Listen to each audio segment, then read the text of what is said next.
శవాల మీద జల్లే మరమరాలు ఏరుకునే వాళ్ళ బతుకుల కంటే హీనమైన బతుకులు రా స్వామి ఇవి. సినిమాలు రిలీజ్ అవ్వకుండా రివ్యూలు ఇచ్చేస్తారు. ఒకటి కాదు, రెండు కాదు, వందల్లో పెద్ద మూవీ రివ్యూస్ వచ్చేసాయి. సినిమా రేపు రిలీజ్ అవుతుందిరా స్వామి.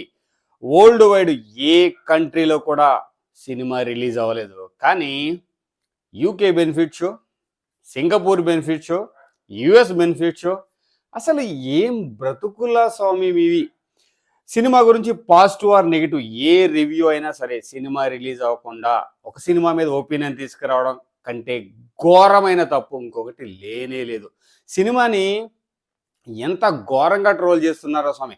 కొంతమంది 1000 కోట్లు కలెక్ట్ చేస్తాయి అంటున్నారు. గుడ్, మంచిదే. 100 కోట్లు కాదు, 1000 కోట్లు కలెక్ట్ చేస్తే అన్న సినిమా మనకు హ్యాపీనే కదా. కానీ ఇంకొంతమంది బొక్కలాగా ఉంది, 100 రూపాయల బొక్క అని రివ్యూలు ఇస్తున్నారు. సో నెగిటివ్గా ట్రోల్ చేస్తే బొక్కలో వేస్తామన్న భయం కూడా వీళ్ళకి లేదు. సో ఇలాంటి వాళ్ళని ఏం చేయాలి అసలు?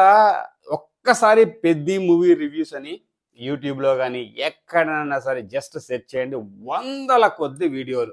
అసలు నాకు అర్థం కాల. సినిమా రేపు రిలీజ్ అయ్యేది, నేనే షాక్ అయినా. సడన్గా చూసి ఏంటి, నేను మళ్ళీ చెక్ చేశాను, రిలీజ్ డేట్ చేంజ్ చేశారా ఏంటి, జూన్ 3కి జూన్ 4 నుంచి అని చెప్పి. కానీ ఇలాంటి వాళ్ళని ఏం చేయాలి? నిజంగానే ఎక్కడ పడితే అక్కడ కాల్చి పెట్టాలి. అప్పుడు కూడా మారరు వీళ్ళు. ఎందుకంటే వచ్చే 100 రూపాయల ముష్టి కోసం ఇలాంటి చెత్త పనులు చేసి ఈ డాష్ గాన్లు ఏమని అలా అర్థం కావట్లేదు. సో సినిమా రేపు రిలీజ్ అవబోతుంది. ఖచ్చితంగా పెద్ద ఇండస్ట్రీకి పెద్దది కాబోతుంది అనేది పక్కా రాసి పెట్టుకోండి. రేపు సినిమా రిలీజ్ అయిన తర్వాత మళ్ళీ రివ్యూతో వస్తాను. ఇలాంటి ఫేక్ రివ్యూస్ నమ్మకండి. సినిమా ఎక్కడ రిలీజ్ అవుతుంది వరల్డ్ వైడ్, అది చెప్పడానికి ముందుకు వచ్చాను. జై Hind Srini, signing off. Thank you.